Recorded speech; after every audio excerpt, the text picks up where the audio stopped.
Marami na ring mga sikat na member ng LGBTQIA+ community ang mga tinitingala ngayon at kinikilala dahil sa kanilang mga husay sa iba't ibang larangan. Mapanegosyo, pag-arte, may kakaibang galing sa pagkanta, pagsayaw, pagpinta at iba pa. Sa kabila ng maraming panunukso at isa sa mga madalas na maging biktima ng inequality, ay ilang beses na rin nilang pinatunayan sa buong mundo na kaya nilang makipagsabayan sa mga kababaihan at kalalakihan. Ang paksa ng ating kwento ngayon ay isang member ng nasabing komunidad at isa sa mga pinagmamalaki hindi lamang ng kanyang mga kaibigan at kampamilya, kundi ng mga katulad niyang member ng LGBTQIA+ community dahil isa siya sa mga mahusay na batang negosyante sa Jensan. Subalit ngayon ay mainit na pinag-uusapan ng kanyang pangalan hindi dahil sa kanyang tagumpay, kundi dahil sa isang karumal-dumal na krimen na tumapos sa kanyang mga pangarap. Samahan niyo po akong talakayin ang naging masakit na kamatayan ng founder at owner ng isa sa mga kilalang salon ng General Santos na si Renante Tampus. Bago ko po ipagpatuloy ang ating kwento, sa mga bago po sa channel ko at nais sa mga ganitong klase ng kwento ng krimen na nangyayari sa loob at labas ng ating bansa ay maaari pong pakipindot ang ating subscribe button at notification bell para ma-notify kayo pag may mga bago tayong upload na videos. January 15, 2025 nang makatanggap ng tawag ang tanggapan ng kapulisan sa Jensan dahil sa isang kaso ng pagpatay. Nang magtungo sila sa crime scene, ay tanging ang magulong gamit na lamang ng salon at nagkalat na dugo sa sahig ang kanilang dinatnan, maliban sa mga nag-ipong tao roon na nais ding malaman ang mga nangyari. Wala na sa lugar ang biktima dahil sa agad itong naidala sa ospital kung saan ito ay diniklarang dead on arrival.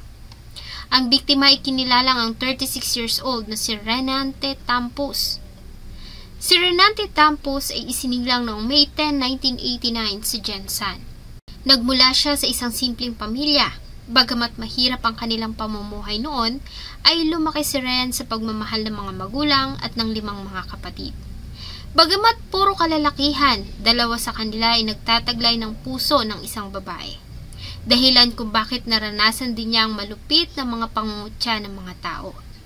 Ganon pa man, hindi naging hadlang para sa isang Renante Tampus ang mga pinagdaanan para talikuran niya ang pagiging isang bakla. Sa kabila nito ay pinagpatuloy niya ang pagkilos at pananamit bilang isang babae. Bagay na sinuportahan naman ng kanyang mga magulang, lalo na ng kanyang ina at mga kapatid. Bilang kapalit ay lumaki si Ren bilang isang masunuring anak. Masipag ito at maaasahan. Ni minsan ay hindi nito binigyan ng problema ang mga magulang. Ayon kay Ren, bata pa lang siya ay mahilig na siya sa paggamit ng mga beauty products at pagpapaganda sa kanyang sarili. Ang kauna-unahang tao na kinulayan niya ng buhok ay ang kanyang ina. Bata po magod ko, kabalon ako mag-makeup, nag-color na ko sa kong mother, ingana. Nang iwan ni Ren ang pagkabata, ay nahilig ito sa pagsali sa mga beauty pageant, kung saan siya nakilala sa kanilang lugar at nagkaroon ng maraming kaibigan. Sa katunayan ay si Ren ang tinanghal na Miss Gay Jensan noong 2014. Ang mga nakukuhang premyo sa mga nasabing patimpalak ay binibigay niya sa mga magulang. Naging addict ko sa pageants before. So, tanan na barangay sa Jensan, nasalihan na ako. I was the Miss Gay Jensan 2014. Maliban sa pagpapageant, ay si Ren din ang pioneer noon sa kanila sa pagtitinda ng mga beauty products, bago pa man makilala ang mga sikat na online seller ngayon. Diba nag-pageants na ko before, nagabaligya na ko, hindi na ko mag-racket, so nagabaligya ko mga beauty products, sinasa ko mga abot. So before pa na naglipara ng mga beauty sets here sa Jensan, so isa ko sa mga pioneering nga na nagabenta o beauty product. Sa pagpapageant niya rin nakuha ang idea sa pagbubukas ng salon ang Renata Nara. Ayon sa kanya, noong mga panahon na nagpapageant pa lang siya at malimit na lumahok sa mga Miss Gay ay palagi niyang ginagamit ang pangalan ng sikat na Puerto Rican actress, model at dating beauty queen na si Dayanara Torres. Kaya naman isa sa kanyang mga academic coach sa pageant ang nagsuggest sa kanya ng pangalang Renata Nara mula sa pinagsama niyang pangalan at ni Dayanara. Nag-join ko pageant before, so ang ginagamit na ko na name is, kung familiar ka or basig wala nakakaabot kay Miss Dayanara Torres, gibuhat niya ang Dayanara o ang Ren, gisugpo niya, so naging Renata Nara. Nang magsimula si Ren sa salon ay bata pa siya at mahilig pa sa mga paglabas-labas kasama ng mga kaibigan. Kaya hindi niya napagtuunan ng atensyon ang kanyang itinayong negosyo. Kaya naman hindi ito naging matagumpay at agad na nagsara. Pero wala siya naging successful kay tungod, syempre sa kabataan, naging gusto na to laag-laag lang, na ako'y salon, ginapasagdaan lang na ako, igo lang ko maka-income, mulaag na ko, mag-inom na ko, pageant ko, so napasagdaan ako siya. Nang magsara ang kanyang salon, ay lumuwas siya ng Manila para sa mga magandang opportunity. Sa Manila ay nabilang siya sa ilang mga indie films, at dito ay pinagpatuloy niya ang pagtitinda ng mga beauty products online. Kadali ko nag-adto ko og Manila. Kadali nag-indie film ko, kadali lang yun siya. No? So 4 years ko sa Manila. Nag-racket ko dito sa Manila. Tagbaligi ako yung beauty product / indie, kadali ay naging extra ko. Nang bumalik si Ren sa Jensen, ay nakilala niya ang lalaking nagpatipok ng kanyang puso at tumanggap sa kanyang pagkatao. Sa katauhan ni Ked Jomari Ismael. Nang makilala niya ang nobyo, ay ninais na ni Ren na manatili ng Jensen at dito ay muli niyang binuhay ang dating salon na Renata Nara. Tapos, pagbalik ako sa Jensen, so nakapartner ko which is tarong kay ng lalaki.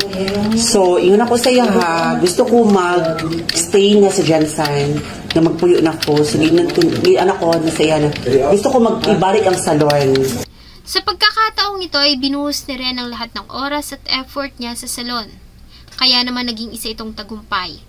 Mula sa isang maliit na salon ay napalago ito ni Ren hanggang sa magkaroon pa ito ng 2 branch sa 2 magkaibang lugar sa Jensen.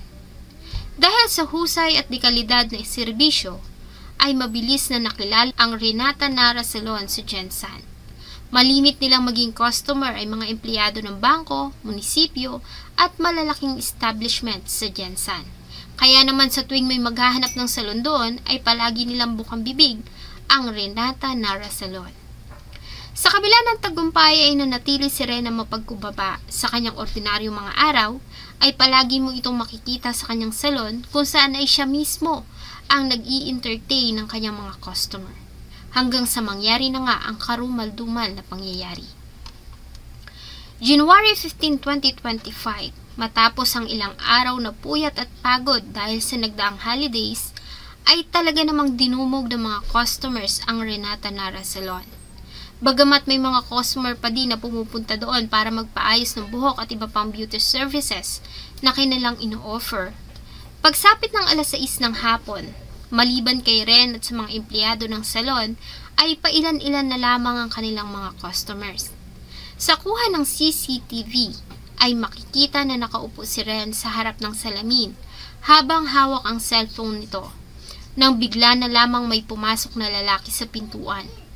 Naka-jacket ito at nakasombrelo at may takip ang mukha.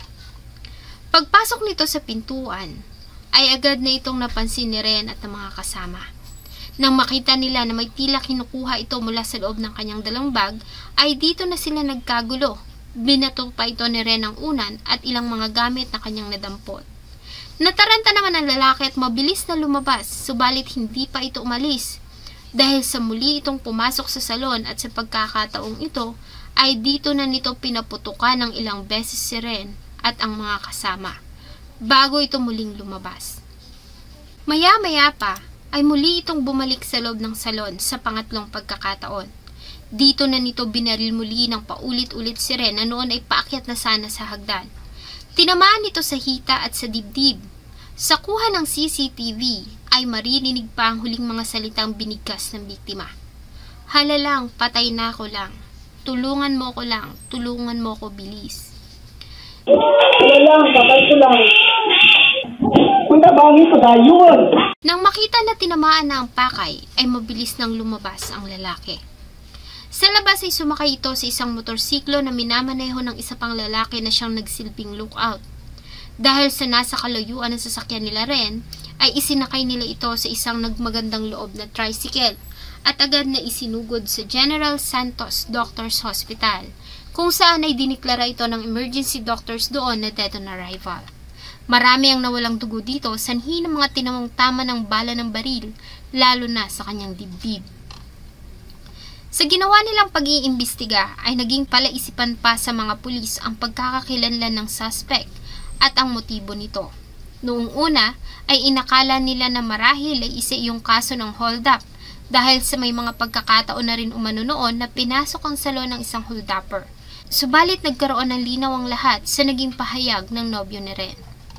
Ayon sa report, nang barilin ng lalaki si Ren ay nabitawan nito ang dala nitong baril, dahilan para yumuko ito at kunin ang baril. Sa pagkakayuko nito ay natanggal na bahagya ang taklob nito sa mukha, dahilan para makilala nila ito. Ang suspect ay kinilala nilang ang tiyuhin ng nobyo ni Ren na si Lito Riehang. Positibo din kinilala ito ni Ismael. Ayon sa kanya, si Lito at ang kanyang nobyo na si Ren ay naging magpartner sa isang oil refill business. Subalit noong mga nakaraang buwan ay nagkaroon ng problema ang nasabing negosyo. Kaya naman ay pinull out ni Ren ang kanyang share doon na nagkakahalaga ng 100,000 pesos. Bagay na ikinasama ng loob ng suspect at ito ang tinuturong dahilan kaya nito pinatay ang biktima. Sir, no, at according din sa mga testimony ng ating witnesses, yung victim, tsaka yung partner niya, tsaka itong ating mga persons of interest, meron silang sosyo sa negosyo ng crude oil, na yun yung dahilan ng di nila pagkakaintindihan sa hatian sa pera. At the same time, ito rin yung cause ng kanilang alitan. Yung sa crude oil, ma'am, yun yung mga small scale, ma'am. Yes, ma'am. Dahil dito, ay agad na ikinasa ang isang hot pursuit operation laban sa suspect na si Lito Riehang, na residente ng Purok Pandian, Barangay Labangal, General Santos. Subalit hindi na nila ito dinetnan sa kanyang tirahan. Ganun pa man ay nagawa namang maaresto ang isa pa sa mga suspect, ang tinuturong lookout at nagmaneho ng motor na ginamit ni Lito Riehang sa pagtakas. Bagamat nasa kamay na ng mga pulisya, ay nanatili naman itong tahimik at magsasalita lamang umano sa utos ng kanyang abogado. Si Ren ay inihatid sa kanyang huling himlayan sa isang private cemetery sa kanilang bayan. Sa kabila ng pagsasara ng ilang araw, matapos ang krimen ay muli nang binuksan ang Renata Nara sa pamamahala ng kapatid ni Ren. Sa kasalukuyan ay patuloy pa ring pinaghahanap ng mga pulis ang suspect na si Lito Riehang na nahaharap sa kasong pagpatay, General Santos Prosecutor's Office. Panawagan ng pamilya ay sumuko na ito at harapin ang ginawang kasalanan para na rin makamit ng kanilang anak ang hustisya. Malayo pa sana ang mararating ng isang Renante Tampos na sa edad na 36 ay nagawa ng mapalago at makilala sa Jensan. Mabait na tao, maraming kaibigan, magaling na negosyante at entrepreneur. Walang tinatapakang tao at nabubuhay ng mapayapa. Ang pinatay. Ang ugat ay ang labis pa ring pagkasakim sa salapi. This is my motto sa unang pagid ni siya. Be positive, be risk taker, be kind. Oo. Kaya kung na-adjud kay kind, kung kind ka nga pagkatao, mas nasa ka ibutang sa kalibutan, gituwad ba ka, or gibaliktad, so ako baliktad, kung kind ka nga tao, matwis man kakadili para mo balik kayong pagka-kind, so i-bless good ka sa Ginoo, sa tinuod lang. Oo. Lalo sa mga ka-LGBT na katudinha na mga members, mga kaigsuunan, so always be kind. Mora gina siya kay actually pag maging good ka sa kapwa nimo tao, magbalik na sa imong buhaton. Mag-business man ka or nag-pageant man ka or unsa pa man imong mga ginabuhat sa imong life, be kind. Mao lang na siya. Sana po ay nagustuhan nyo ang isa na namang kwento na akin pong ibinahagi. Marami pong salamat sa inyong patuloy na pagtangkilik sa akin pong mga videos. Huwag nyo pong kalimutang mag-iwan ng inyong saloobin at suggestion sa atin pong comment section. Thank you so much po and see you in my next video.